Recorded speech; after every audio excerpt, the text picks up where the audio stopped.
जी दोस्तों, कैसे हैं आप। इस वीडियो में मैं आपको बताऊंगा कि आप बाइनेंस से लोन कैसे ले सकते हैं। आपको शायद ना पता हो, लेकिन ये बिल्कुल पॉसिबल है। और आज इस वीडियो में मैं आपको यही दिखाऊंगा कि आपको लोन कैसे मिलेगा। तो चलिए देखते हैं। सबसे पहले आपने क्या करना है, बाइनेंस के अंदर लॉगिन होने के बाद आप मोर पे क्लिक करें। और उसके बाद अगर आप यहाँ नीचे आएँ तो आपको एक सेक्शन नज़र आएगा फाइनेंस का। फाइनेंस के अंदर एक चीज़ लिखी आ रही है क्रिप्टो लोन्स, इसके ऊपर आप क्लिक करें। अब यहाँ पर आपको लोन के लिए अप्लाई कर सकते हैं।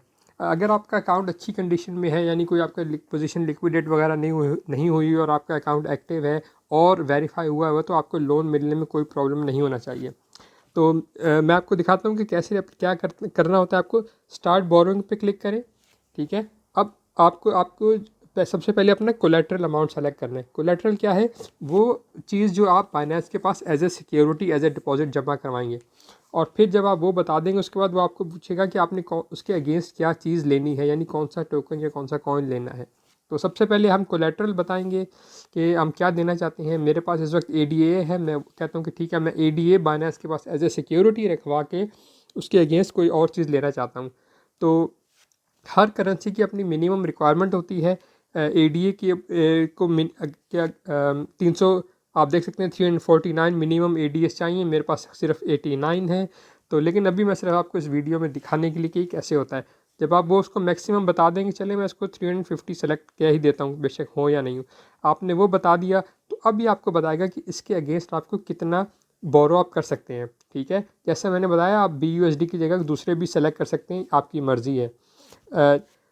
अब ये 100, अब जो आपको जो भी यहाँ पे अमाउंट दिखा रहा है, ये आपके बेसिकली टोटल अमाउंट का 60% होता है। ठीक है। आप अगर $100 के पास रखवाएंगे एज ए कोलेट्रल, तो आपको उसके अगेंस्ट $60 तक का लोन मिलेगा। ठीक है। इसी तरह अगर आप $1000 रखवाएंगे तो आपको $600 तक का लोन मिलेगा, या उसकी वैल्यू का। अगर आप, जैसा मैंने आपको बताया कि आप इसमें से कोई सा भी कॉइन सेलेक्ट कर सकते हैं अपनी पसंद का, जो आप लेना चाहें। जब आप ये कर लेंगे तो उसके बाद आपने नेक्स्ट जो चीज़ सेलेक्ट करनी है वो होगी कि आपने कितने दिन के लिए लोन लेना है। ठीक है। 7 दिन, 14 दिन, 30 दिन, 90 दिन, 180 दिन, ये आपके पास ऑप्शन हैं। अगर आप इनमें से कोई सा भी सेलेक्ट करेंगे, लास्ट वाले को छोड़ के, 180 वाले दिन को छोड़ के, ठीक है, तो आप अपने लोन के टाइम पीरियड को एक दफ़ा एक्सटेंड कर सकते हैं। यानी अगर आपने 30 दिन का सेलेक्ट किया तो 30 दिन ख़त्म होने से पहले आप एक दफ़ा उसको दोबारा एक्सटेंड कर सकते हैं अगले 30 दिन के लिए, लेकिन उसके बाद नहीं। और जब लोन की टर्म पूरी हो जाएगी तो आपका लोन जो है ख़ुद ब खुद आपको पे करना पड़ेगा। और अगर आपने पे नहीं किया तो पहले 3 दिन तक आपको ट्रिपल इंटरेस्ट चार्ज होगा। और उसके बाद भी अगर आपने लोन पे नहीं किया तो उसके बाद आपका जो लोन है वो ख़ुद ब खुद आपकी पोजीशन में, स्पॉट में से और शायद फीचर्स में से भी वो ख़ुद ब खुद आपका लोन जो है पे कर देगा बाइनेंस। और उसमें आप पोजीशन लिक्विडेट्स भी हो सकती हैं, इसलिए आपको ये ध्यान रखना पड़ेगा कि आपका जो टाइम ख़त्म होने से पहले पहले आपके पास पैसे होने चाहिए, और लिक्विडेट से आपने हर हाल में बचना है। तो खैर, ये जब आप कर लेंगे तो अब उसके बाद जैसे मैंने आपको बताया कि सिर्फ लास्ट वाले को, यानी 180 डेज़ वाले को छोड़कर बाकी आप सबको एक्सटेंड कर सकते हैं। अगर आपने पहले ही 180 डेज सेलेक्ट किया हुआ है, यानी 6 महीने, तो आप उसको एक्सटेंड नहीं कर सकते। एक चीज़ मैं यहाँ पर और भी बता दूँ कि अगर आप चाहें तो लोन किसी भी टाइम पहले भी पे कर सकते हैं। ज़रूरी नहीं है कि आप जब टाइम पूरा होगा उसी वक्त आपको पे करना है। आप किसी भी टाइम पहले भी पे कर सकते हैं, और आपको कोई भी चीज़ एक्स्ट्रा इंटरेस्ट या एक्स्ट्रा फ़ीस या एक्स्ट्रा चार्जेस नहीं आपको पे करने पड़ेंगे। ओके।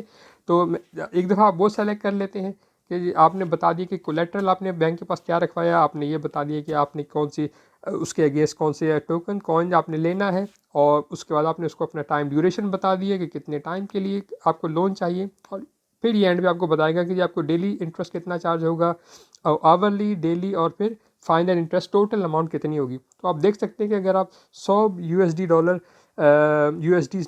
BUSDs लेते हैं तो आपको जो टोटल इंटरेस्ट है एंड पे बिल्कुल 6 महीने तक अगर आप उसको पे करते रहेंगे तो आपको 1.84, यानी तकरीबन $2 से भी कम आपको इंटरेस्ट पे करना होगा। अगर आप जल्दी पे कर देंगे अपना लोन तो आपको फिर भी आपको पूरा इंटरेस्ट पे नहीं करना होगा, बल्कि उस वक्त तक जितना बनता होगा बस उतना ही पे करना होगा।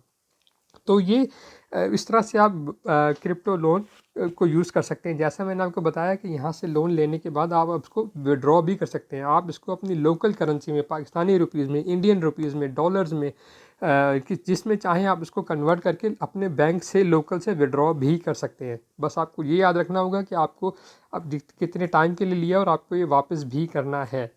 ओके, इसमें कुछ और एक ऑप्शन और भी होती है कि आप स्टेकिंग वाली ऑप्शन लेते हैं। जैसे स्टार्ट बोरोइंग पे मैं क्लिक करूँ, आप देखें कि अगर मैं बताऊं कि मेरा कोलेट्रल जो है वो स्टेकिंग वाला कॉइन है, ठीक है, यानी ऐसा कॉइन जिसको बाइनेंस खुद स्टेक कर सके, ठीक है। अगर आप उसको वो वाला कॉइन स्टेक करवाते हैं, मिसाल के तौर पे मैं आपसे कहता हूँ कि जी इनमें से आप कोई सा भी सेलेक्ट कर सकते हैं। मैं कहता हूँ कि एवेक्स है मेरे पास, ठीक है, और मैं कहता हूँ ये मैं कोलेट्रल दे रहा हूँ और उसके अगेंस्ट मुझे चाहिए BUSD, जो ठीक है, मैं कहता हूँ मेरे पास 100 एवेक्स हैं, ठीक है।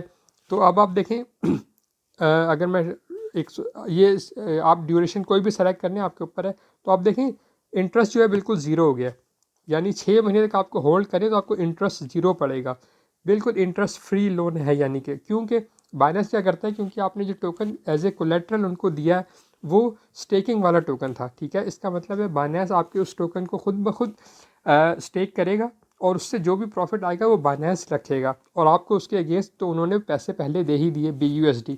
अब उस BUSD से आप चाहें तो उसको अपने पास रखें, आप चाहे जैसा मैंने कहा आप उसको चाहे विड्रॉ कर लें, आप चाहें तो उसको किसी उससे कोई दूसरा टोकन ले लें, जो आप के साथ करना चाहते हैं करें। बस ये याद रखें कि जितने टाइम के लिए आप लोन लेंगे उस टाइम से पहले पहले आपको वो पे करना है, वरना आपको नुकसान हो सकता है। इसका बेस्ट रूल ये है, प्रिंसिपल ये है कि आपको जितना भी लोन चाहिए, आपको टोटल इन्वेस्टमेंट जितनी भी है उसका 20% का आप लोन उस के लिए अप्लाई करें, क्योंकि अगर बाद में मार्केट नीचे आती है तो आपको उसको दोबारा लोन अगर आपकी पोजीशन लिक्विडेट ना हो जाए, उससे बचने के लिए आपको फिर लोन में अपने जो कोलेट्रल को ऐड करना पड़ेगा। इसका मैं आपको दिखाता हूँ कि देखें क्या है। अब ये मेरे पास 2 लोन ऑप्शन है जो मैंने ओपन हुए हैं, ठीक है। अब आप देख सकते हैं कि मैंने यहाँ पे क्या किया था, पहले वाले को अगर आप देखें तो मैंने कोलेट्रल दिया था एप कॉइन का, ठीक है, और उसकी जगह पे मुझे मिले थे 178 BUSD। ओके, तो इससे होता क्या है कि अब मैंने ये आपको सारा बता रहे कि कितने दिन का से मैंने लिया हुआ है, कितना मुझे मैं इंटरेस्ट पे करूँगा वगैरह वगैरह। और लेकिन अगर आप यहाँ पे एडजस्ट LTV पे सेलेक्ट करें तो देखें क्या है, होता क्या है कि नॉर्मली 60% से स्टार्ट होता है, ठीक है।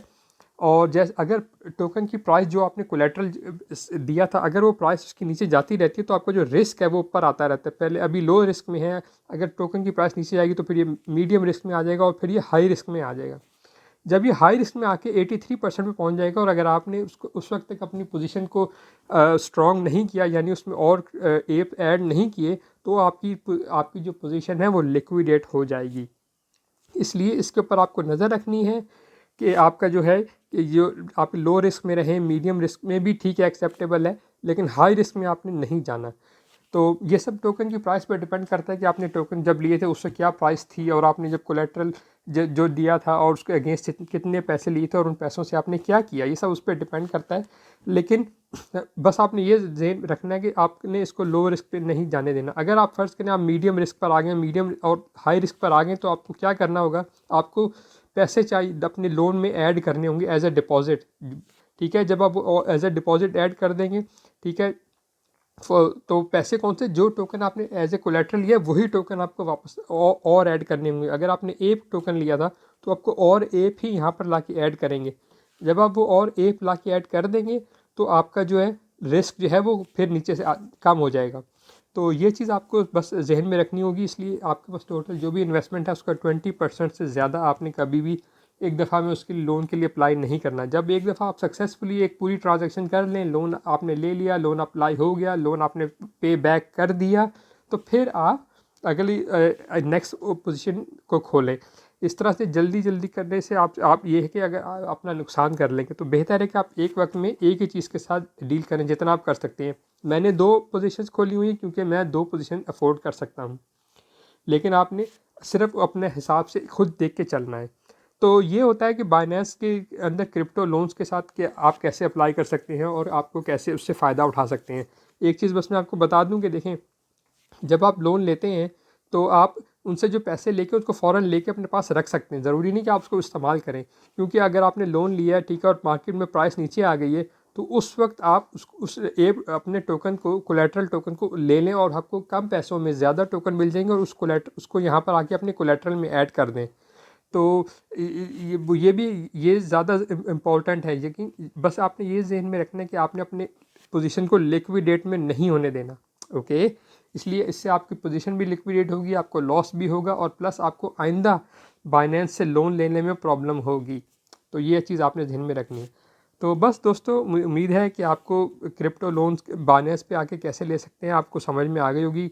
बस आपने रिस्पॉन्सिबली काम करना है, जो भी करना है समझ के करना है, सोच के करना है। अगर आपका कोई क्वेश्चन है, अगर आपका कोई चीज़ें आपको समझ नहीं आई, आप मुझे कमेंट में पूछ सकते हैं, मैं आपको एक्सप्लेन कर दूंगा कि कैसे करते हैं।